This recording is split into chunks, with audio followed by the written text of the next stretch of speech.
Hello, you lovely computer scientists. So, what we're going to be showing off today is both a method of fail-safing your defined subfunctions, but also making them more readable to another coder. These are keyword arguments. And what these will do is, they will disregard the order that they are placed in because you're defining whatever parameter you have just put in as the given thing. So you define it like a variable almost, with the equal sign. So, in Python, you might define a subfunction and give it a couple arguments. Let's say parameter 1, parameter 2, and parameter 3. So we've got 3 parameters. We'll just print them out in order.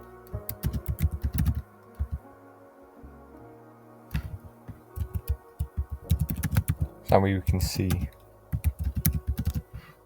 just what we have. Right? Just follow the subfunction. The parameters should be 1, 2, 3.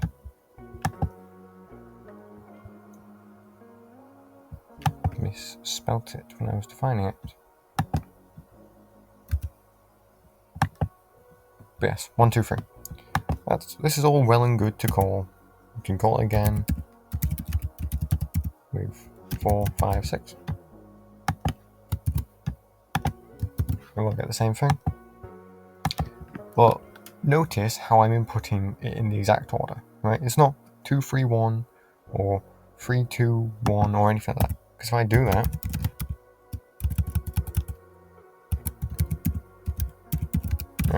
that, with 7, 9, 8, we won't get it in the correct order, will we? So as the person writing the code, you've got to put them in the right spots. But you could use keyword arguments, where when you're calling it, you define each parameter as their respective thing. As you can see, I did parameter 1 equals 1. So we could do parameter 3 equals 3, and then parameter 2 equals 2. You would think, oh, they're out of order. You'll get the output 1, 3, 2. No, 1, 2, 3. Because we specifically defined parameter 2 as 2, and parameter 3 as 3, and we don't need to bother about them being in order.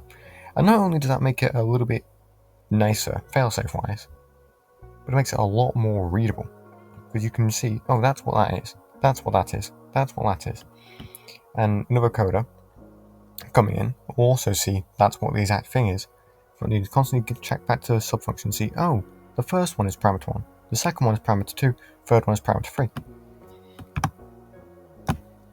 But if you just had a big subfunction with like 9 parameters, right?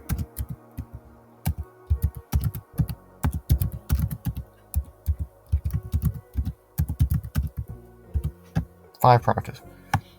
It's going to be a lot harder to understand because when you're calling it, just make sure there's no errors there. When you're calling it, you'll have like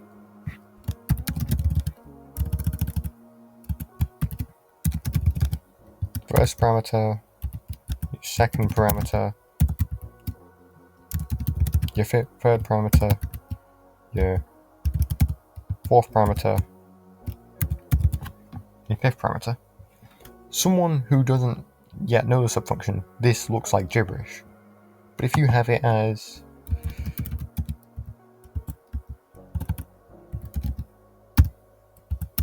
where each parameter has its name, right? Someone can come in and go, oh, I see what that is. I understand that. So it makes it more readable. Yeah? But if you do use a keyword argument, all of them need to be keyword arguments.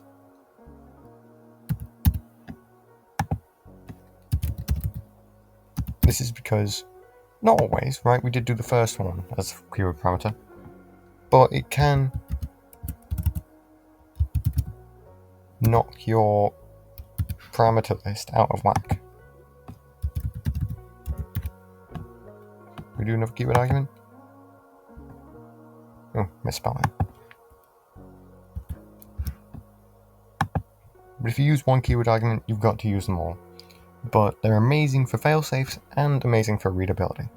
Though they do make it look longer, they make it more visible and easy to read. So it's very good for two-person coding and failsafes. Thank you all very much for watching the video. If you enjoyed, please like, comment, and subscribe.